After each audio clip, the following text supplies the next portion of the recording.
সে আমারে ঠারি ঠারি ইশারায় কয়, এই চাঁদের রাইতে তোমার হইছে গো সময়।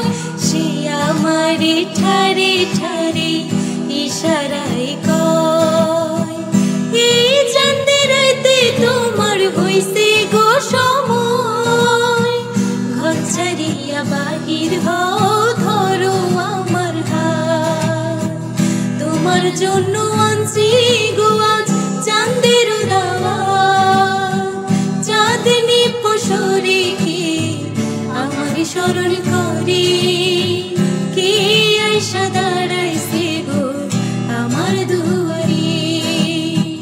তাহারে চিনি না আমি, সে আমারে চিনি, চাঁদনি পশরে কে আমার স্মরণ করে।